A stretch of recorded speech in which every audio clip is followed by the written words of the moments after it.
Thanks, Yves, for that introduction, and of course, thank you to everybody for coming on this wet morning.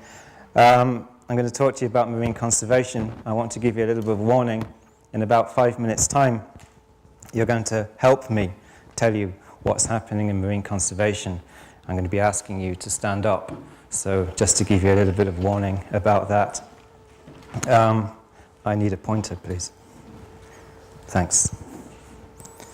So I'm here to talk about marine conservation. I thought a good way of starting that would be to show you a picture of a forest. Why am I showing you a picture of a forest? Okay, here we have a pristine area of forest. Very easy to see that nothing is wrong with that. Everything is okay. I show you this picture of a forest, and of course we can see that what was once pristine is now no longer pristine. Very easy to see from those two pictures which is good and which is bad. Okay. Beautiful picture of the ocean, somewhere in the South Seas. Gorgeous turquoise waters there. And a similarly beautiful photo, that maybe not so obviously so, is an area of ocean in the North Atlantic. Question: which of those two pictures is good and which is bad? It's impossible to tell. You can't look at the ocean and see what's happening underneath it, and that's the big problem we face in marine conservation. Everything is out of sight and out of mind. The oceans are vast, they're inexhaustible, or so we used to think. But of course, it's not the case. I can tell you that that top picture on the top right-hand side, that's an area of ocean under severe threat. How possibly could that be under threat? It looks so beautiful, right? But no. That's an area of ocean under threat. And this area is an area of ocean off the Lofoten Islands, off Norway, near the Barents Sea, home to some of the best and most progressively managed fisheries in the world. But you'd never know that just by looking at those two photos. And that's the big problem, like I said, out of sight, out of mind. So, there are ways through scientific modeling that we can lift that veil off the ocean, off the seabed, off the surface of the sea, and actually see what is happening. And in 1900, some scientists did some modeling, Christensen et al., back in 2003, and they found that in 1900 we had a lot of fish, as indicated by all those colors there. Fast forward 100 years' time, they've all gone. Well, they haven't all gone, but relatively speaking, compared to what they were like before, they pretty much have all gone. Millions of years of evolution to get us here. 100 years later, we ate them all. We ate all those fish. I have this vision in my head. It's of a Pacman, and this Pacman, it's working its way through the world's oceans, and it's gradually eating all the fish. And as we get to less and less fish, the points you score in this game of Pacman get higher and higher, and that's basically what's happening in the ocean. We're racing to catch the last fish. It's just take, take, take. We don't put back in. And that's what we've got to try and learn to do. We've got to learn to try how to put back in. Okay, I'll explain that in a minute, but now we're going to have some fun. For the next 5 minutes or so, this is not the Natural History Museum in Geneva. This is the ocean. I'm a fisherman. And this stage I'm on is a fishing boat. The floor of this room is the seabed, and all of you are marine creatures. Okay. I don't mean any offense, but everybody on these rows here, and everybody on those rows here, you're marine worms for the next 5 minutes. You're marine worms, you're starfish, you're crabs, you're things like that. You're basically the creatures that live in, on, or near the seabed. Everyone in the back row, those few people in the very back row there, you're the beautiful creatures of the marine world. You could be manta rays, you could be a great white shark, you could be a dolphin, but no, on this occasion, you're some turtles. And that leaves everybody here, apart from the front row. Front row, never a safe place to sit. Everyone here, you're fish, you're small fish. You're either juveniles of big fish species or you're adults of small fish species, but either way, you're all small fish. And so, again, we have the front row here and your prawns. But anyway, I'm not going to embarrass anybody much. Now, I'm a fisherman, and this is my boat, and I'm going to get a really big net and I'm going to tow it from the back of my boat. Now, some nets in the fishing industry, they're so big, they don't just carry one jumbo jet, but they could hold 12. But don't worry, on this occasion, I'm not going to use a net that big. I'm going to use a slightly smaller net. It looks exactly like this. This is a net that I'm now going to be towing from the back of my fishing boat. So now you have to use your imagination. I've dropped the net into the sea, it's fallen to the bottom, and it's now dragging along the seabed. And the very first thing I catch, sorry again, you guys on these rows here, the marine worms, etc. I've now caught you. You're in my net. You're my first catch of the day, so please, can you all stand up? Thank you. So I continue to fish. I don't want to catch turtles, but I don't have a choice, because my net, it can't discriminate what I do and I don't catch. So now I've caught some turtles. Turtles. Back row. Now you can stand up. And I continue to fish. And I end up catching some of all these small fish here. So of course now all the small fish stand up apart from the front row. Because you're prawns, remember. No, front row, sit down just for a minute, please, thanks. Okay. So now, I've been fishing for 3 or 4 hours. And in the process of doing all that fishing, I've also managed to catch some prawns. So now, I don't want to leave you out. Now you can stand up. Okay. So now, all of my catch is in my net. And I have to break it to you, the process of catching you has been so stressful. The air-breathing animals at the back, the turtles on this occasion, you've been suffocating. The collective weight of everything in the bottom of my net has been so tight and so has exerted such a crushing effect. And the spines from all the other things living on the seabed has basically resulted, I'm afraid to say, in you all dying. Okay, so now I drop the net and the contents of it onto the deck of my boat, and this is what you look like. There you are. That's you at the moment. You're all on the deck of my boat. And I've got to sort through this catch. Because I don't want everything, but I had to catch you all to figure out what it is I do and don't want. And the first thing I think to myself, well, I don't want the marine worms or anything like that. So I'm sorry to start your day by turning you into a marine worm, then catching you, then killing you. And now I've decided I don't even want you. So I'm going to kick you back out to sea. There you are. I'm kicking you back out to sea. Again, no offense meant. You can all sit down now. Thank you very much. I definitely don't want the marine turtles because they're endangered, threatened, and protected species. I mustn't be caught with marine turtles on the boat. So the turtles, you can sit down. Everyone else must stand up. You haven't got away with it yet. Thanks. Okay, now we come to the fish. Now the fish, they can be useful, but on this occasion I don't want the fish because they're too small. I don't have a market for the fish today.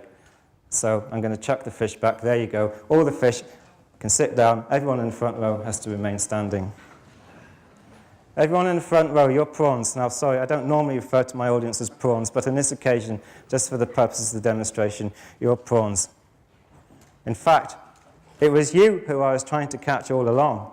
But to catch you, I had to use a net with really small holes in it. Otherwise, if my holes in my net were too big, I wouldn't have caught you. So to catch just this small proportion of the audience here, although you're not an audience, you're marine creatures at the moment, all of you sat down, you had to sacrifice your lives so I could use these prawns here. Show over, you can sit down now. Thank you very much. Okay.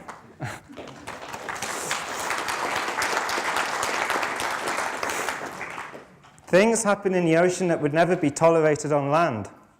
It's this out of sight, out of mind issue. It's the oceans, they're so far away. No, that's possibly not important to us, of course. The demonstration I just gave, you would never cut down an acre of forest to get to the one tree that makes the particular table you want, but no, that happens in the ocean all the time. It's normal.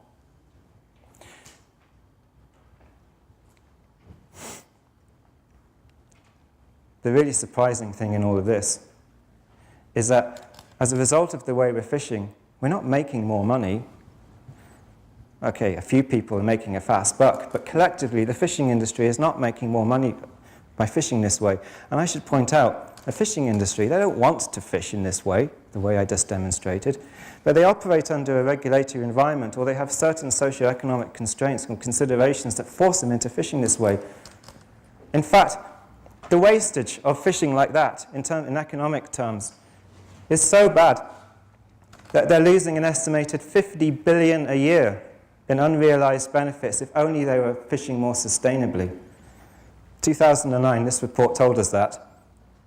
Compounded over the last 3 decades, that's 3 trillion. 3 trillion just being wasted by not fishing so well. Imagine what you could do with 3 trillion. This is what we're doing. We're catching small fish, and from small fish we might be able to get a few cans of tuna, but we've got to learn to put back. If we put back, if we let those same small fish grow to be a beautiful yellowfin tuna in this example, like we see here, well, of course, not only do you get more cans of tuna, or however the tuna is going to be used, but crucially, you get more fish in the sea. So then you start putting back into the ocean, and it's not just this take, take, take. The great thing is there's solutions. TED is about ideas worth spreading, and there's some ideas in marine conservation that our organization, WWF, and others are trying to spread, and there's some really great work happening in that regard. Let's go back to our demonstration. The turtle's back there. If I had this device in my net, I wouldn't have caught you. I wouldn't have had to ask you to stand up, because you would have been in the net, you would have hit this grid, and you would have been directed out through an escape hatch, and everything would have been fine. And it's funnily enough, here I am giving a TED talk. This device is called a TED. It's called a turtle excluder device. You take that same basic principle, modify it a little bit, and I could have avoided catching a lot of these marine worms, etc., and a lot of you small fish. Funnily enough, again, it's called a JTED, a juvenile trash fish excluder device. I'm not making these names up because I'm going to give a TED talk. This is actually what they're called. If I'd been using hooks to catch my fish instead of a net, then typically, maybe the camera wants to zoom in, I would have used a hook like this. This is a J-shaped hook. It's really good at catching fish, but the problem is it's also good at catching turtles. However,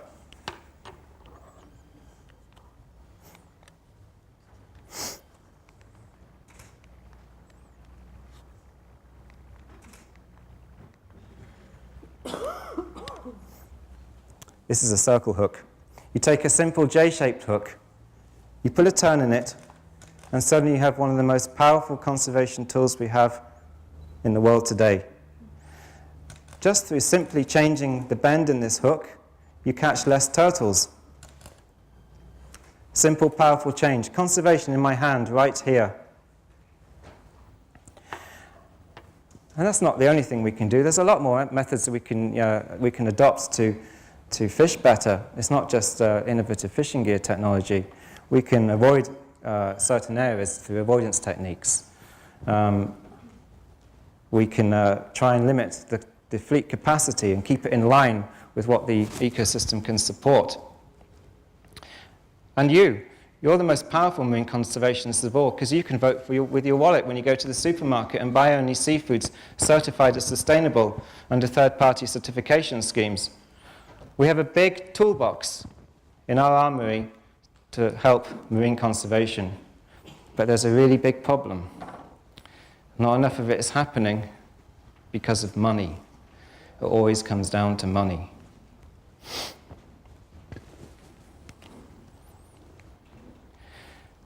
The problem with conservation is that when you introduce a conservation method, it threatens the livelihood of fishermen. Like I said, they don't want to fish this way, but they're forced into having to fish this way because of the economic considerations that they have in the immediate term. So how do we get over that? How do we have some kind of support structure beneath it? How do you pay for conservation in the long term so you get the measures in place that need to be put in place so you can create robust and resilient ecosystems? Well, something we're working on at the moment is this, the firm. We need firm management. And so the firm at the moment is just an idea. I don't know what it will look like exactly in the end, but it was the Financial Institution for the Recovery of Marine Ecosystems. It's just an idea we're working on. We think the firm could look something like this. And the difference with the firm, as opposed to one-off payments which currently exist in marine conservation, is it's not a one-off payment, it's a loan. One-off payments are okay. They can do good things. but they only solve symptoms. They don't get down to the underlying root causes of the problem. Now, if we can have a loan instead with very favourable repayment conditions, and if that loan can support the fishing industry to do the right thing, they might not have to fish for a period of time, so the loan can help them help buffer that loss of income during a period of time when they don't fish. It might have to last 10, 15, 20 years, whatever it's needed. And we propose this, well, we're thinking of this system as a way of doing that. So you get a loan, it's implemented, and it eventually leads to recovery and sustainability, which you get ecosystem benefits. You then have a profitable fishery. A profitable fishery attracts private investors, and then you get beneficiaries. The beneficiaries would obviously be the fishermen themselves, and also the initial private investors. And eventually, crucially speaking, that money then goes back to the firm to further underpin it, and to further underpin the support structure that the firm offers to the industry. And then maybe, if it works out properly, if it works well, the firm is able to then direct money to other fisheries, and before you know it, you can start to build the resiliency in ecosystems that we need to do. And so we're having a little bit of fun trying to promote this idea of the economic incentive to recover fisheries, and we've made some money. We've made a cod dollar, and I have some cod dollars here. You're free to take a cod dollar at the end of this talk, any point in the day. They're fun. I always have a cod dollar in my wallet. I always spread them about. They're not so good at buying things in shops, but it's a fun way of getting across a message. You can take a cod dollar, you can photocopy it, you can play poker with it safely, and learn about some of the things we're trying to do. And what we're trying to do is create this resiliency in marine ecosystems and beautiful marine ecosystems. And what a wonderful thing that would be to do. We have it in our power, because this is all happening under our watch. This is our responsibility to try and do something about this, but what an amazing thing to do, to think in 30 years' time, directly as a result of the things that we did and the people we influenced. We could look at a piece of ocean and know that underneath that surface it really is teeming with life, and to think that we did that. And we really can do that. Well, thank you.